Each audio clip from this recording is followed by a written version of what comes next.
आप सभी का हमारे यूट्यूब चैनल स्टडी सेगमेंट में स्वागत है। तो आज हम एक टेस्ट पेपर सॉल्व करेंगे, कोऑर्डिनेट ज्योमेट्री रेक्टेंगल का 25 क्वेश्चन है जिसको सॉल्व कर लेना है। तो देखिए, पहला क्वेश्चन क्या है, बिंदु 5, 3 किस चतुर्थांश में स्थित है। तो चतुर्थांश का मतलब होता है कि वो संख्या क्या दी है उसे डिपेंड नहीं करता है, उसका सिंबल क्या है। तो दोनों प्लस में होगा। तो चतुर्थांश का मतलब हो गया, ये हो गया डायग्राम इसका, यहाँ पे होता है प्लस, यहाँ पे प्लस होता है, यहाँ माइनस होता है, यानी कि दोनों प्लस में है तो ये प्रथम चतुर्थांश में आ जाएगा, ऑप्शन नंबर ए होगा। बिंदु 0, -4 किस अक्ष पर स्थित है। बिंदु 0 और -4 तो डायग्राम में समझिएगा तभी समझ में आएगा। बिंदु 0 4 का मतलब कि x 0 है और y -4 है। तो x हो गया 1 2 3 1 2 3 1 2 3 4 -1 -2 -3 -4 1 2 3।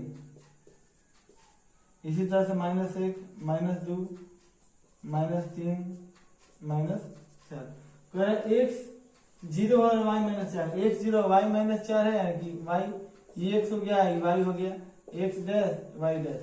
तो y -4 है का मतलब ये बिंदु हो गया, और x 0 है का मतलब यहाँ पे इसी के साथ होगा।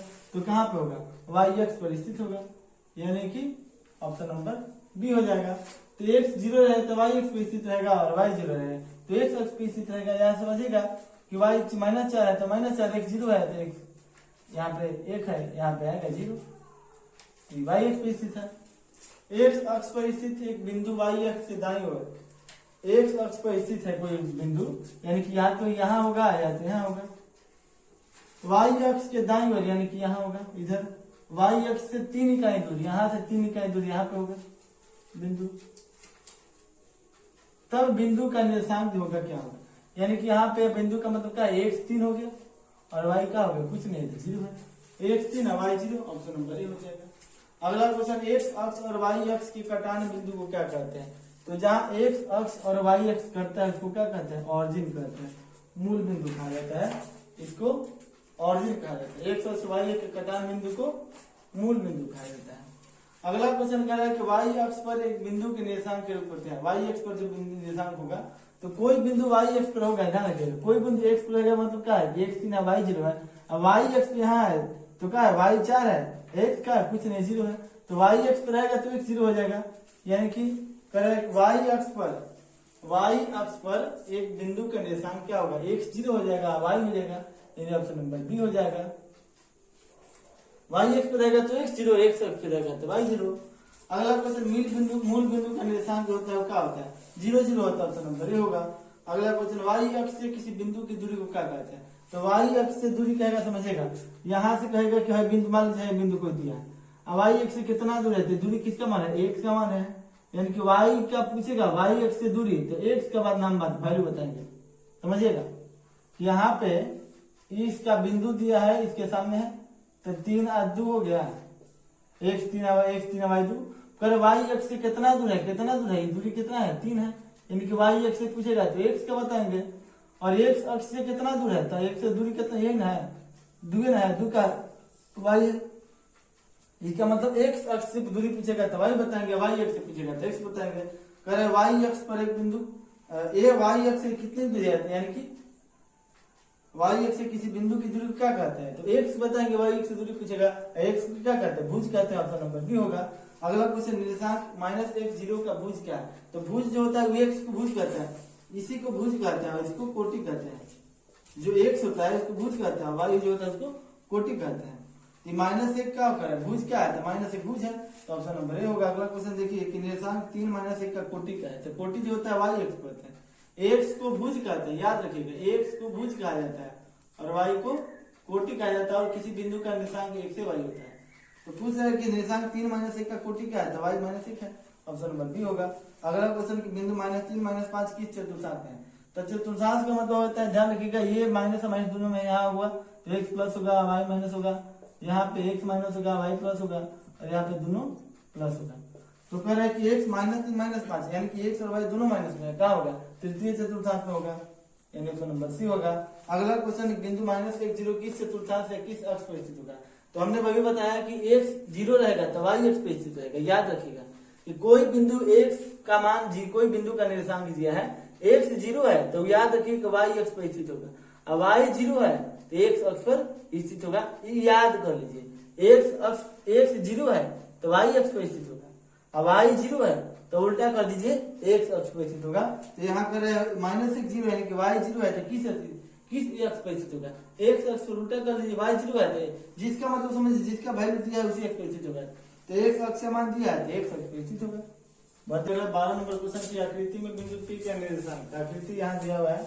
P का निर्देशांक मतलब किसी बिंदु का निर्देशांक ज्ञात करना हो तो x और y से ज्ञात है, तो x 3 है y 2 है, x 3 है y 2 ऑप्शन नंबर ए हो गया। उस बिंदु का निर्देशांक बताया जिसकी कोटि 9, जिसकी कोटि 9 है और y अक्ष पर स्थित है, तो y अक्ष पर स्थित है का मतलब x 0 है और x अक्ष पर स्थित है तो y 0 है। तो कोटि 9 है तो यहाँ पे या तो ये कोटि 9 है, बाकी तो है नहीं, x y अक्ष पर स्थित है x 0 ऑप्शन नंबर बी होगा। किसी बिंदु का भुज धनात्मक कौन सा चतुर्थांश होगा, भुज धनात्मक होता है 2 चतुर्थांश होता है, इसलिए कि प्लस है तो इसमें भुज है, भुज का मतलब x का मान होता है, इसमें भी है प्रथम और चतुर्थ चतुर्थांश में होगा। तो बिंदु का भुज धनात्मक कौन सा होगा, प्रथम और चतुर्थ, ऑप्शन नंबर बी होगा। बिंदु -5 और 4 आश्रित होगा किस चतुर्थांश पर, तो माइनस यानी कि x माइनस y प्लस है तो x माइनस यहाँ हो जाएगा और y प्लस यानी कि दूसरे चतुर्थांश में हो जाएगा, ऑप्शन नंबर सी होगा। अगला क्वेश्चन y अक्ष से बिंदु इतना की लंब दूरी क्या है, तो y अक्ष से दूरी पूछेगा तो x का मान बताएंगे, x अक्ष से पूछेगा तो y का मान बताएंगे। अब थोड़ा ग्राफ देखकर समझिएगा कि 2 और 3 यानी कि यहाँ पे पूछ रहा है, इसी में अगर ग्राफ बना दिया जाए तो कह रहा है कि x 2 है और y 3 है, यही पूछ रहा है कि लंब दूरी y अक्ष से, तो y अक्ष से कितना दूर है, 2 है, यही ना है 2 है, तो y अक्ष से पूछेगा तो x का मान बताएंगे कि 2 ऑप्शन नंबर ए होगा। अगला क्वेश्चन x अक्ष पर स्थित सभी बिंदुओं का कोटि क्या होगा, तो x अक्ष पर स्थित रहेगा तो y 0 हो जाएगा, तो y को कोटि कहते हैं, 0 हो जाएगा। क्वेश्चन बिंदु 3 0 कहाँ स्थित होगा, तो 3 0 का मतलब y 0 है तो x अक्ष पर स्थित होगा। यहाँ चतुर्थ चतुर्थांश प्रथम चतुर्थांश, तो यहाँ थोड़ा सा कंडीशन है कि प्रथम चतुर्थांश यहाँ नहीं होगा और यहाँ पे आपका ऑप्शन जो होगा किस कहाँ पर स्थित है, तो ये नहीं कर रहा है कि चतुर्थांश में है, ये नहीं कर रहा है कि अक्ष पर है, इसका मतलब यहाँ पे आपका ऑप्शन थोड़ा सा चेंज करना पड़ेगा, यहाँ प्रथम चतुर्थांश नहीं होगा, यहाँ पे चतुर्थांश इसलिए कि 0 है तो चतुर्थांश में होगा नहीं, x पर होगा, ऑप्शन ये नहीं होगा आपका, दूसरा यहाँ पर कोई ऑप्शन होगा। लेकिन ध्यान रखिएगा जब ऑप्शन मिले तो पहले वाला आंसर मत, जब अवसर हो सकता है गलती से 2 ऑप्शन मिल जाए तो पहले बार जो आंसर होता है उसी को अटेम्प्ट किया जाता है। यदि किसी बिंदु का कोटि शून्य है, कोटि शून्य है, y शून्य है मतलब x अक्ष पर स्थित है, ऑप्शन नंबर ए होगा।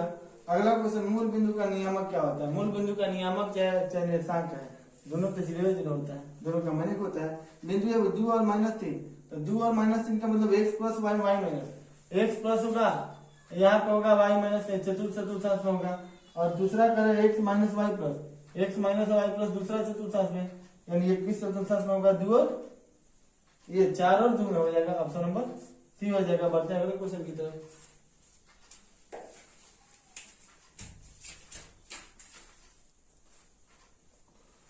बढ़ते हैं अगले क्वेश्चन की तरफ, क्वेश्चन नंबर 22 देखिए, बिंदु 2 3 की x अक्ष से दूरी, तो x अक्ष से दूरी देखिएगा, समझिएगा ग्राफ में बढ़िया समझिएगा, 1 2 3 1 2 3 माइनस में हो जाएगा, 1 2 3 माइनस में, 1 2 3 प्लस में, बिंदु 2 3 यानी x 2 है y 3 है, x 2 हो गया और y 3 हो गया,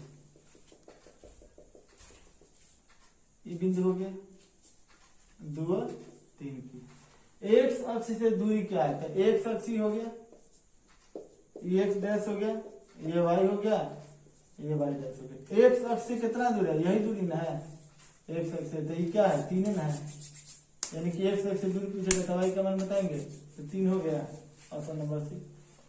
अगला क्वेश्चन, यदि कोई बिंदु चतुर्थ चतुर्थांश में हो तो क्या होता है, चतुर्थ चतुर्थांश में x माइनस होता है और y भी माइनस होता है, यानी कि x माइनस में होगा और y भी माइनस में होगा, तो x माइनस में, याद ध्यान रखिएगा x माइनस में नहीं होता है, जब चतुर्थ चतुर्थांश आ गया तो ये प्लस में हो गया, एक्स प्लस हो गया वाई माइनस हो गया।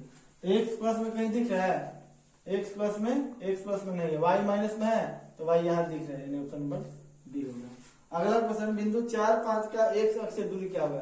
तो एक्स अक्ष से दूरी बताएगा, अभी उन्होंने बताया कि एक्स अक्ष से कितना दूर है, तो कितना 3 है, यानी कि वाई का मान बताएंगे। वाई अक्ष से कितना दूर है, ये दूरी कितना है तो 2 है, यानी वाई से पीछे का तो एक्स का मान बता रहे हैं। तो यहाँ पे कह रहा है कि एक्स अक्ष से दूरी कितना है तो वाई का मान बताएंगे, यानी 5 इकाई दूर है। अगला क्वेश्चन है कि -3 और -5 की चतुर्थांश होगा। तो चतुर्थांश में जब दोनों निगेटिव हो ना तो तीसरा में होता है। यहाँ पे एक्स माइनस होता है और वाई माइनस होता है, यहाँ पे एक्स प्लस होता है वाई प्लस होता है, यहाँ पे एक्स माइनस होता है वाई प्लस होता है, और यहाँ पे एक्स माइनस, यहाँ पे एक्स प्लस होता है और वाई माइनस होता है। यानी दोनों का चिन्ह बराबर तब होगा जब या तो प्रथम में होगा या तो तृतीय में, दोनों का चिन्ह अलग हो जाए तो द्वितीय में होगा या तो चतुर्थ में होगा। तो माइनस दोनों होगा किस चतुर्थांश में, तो तृतीय चतुर्थांश में। तो ये था टेस्ट पेपर, अभी कोशिश करेंगे बनाने के लिए। और यहाँ तक अगर इसमें भी कोई समझ में ना आया तो आप हमें कमेंट करके फिर से पूछ सकते हैं। तो फिर अगले दिन आपका क्लास जो सही तो टेस्ट पेपर था मैं सॉल्व करवा दिया।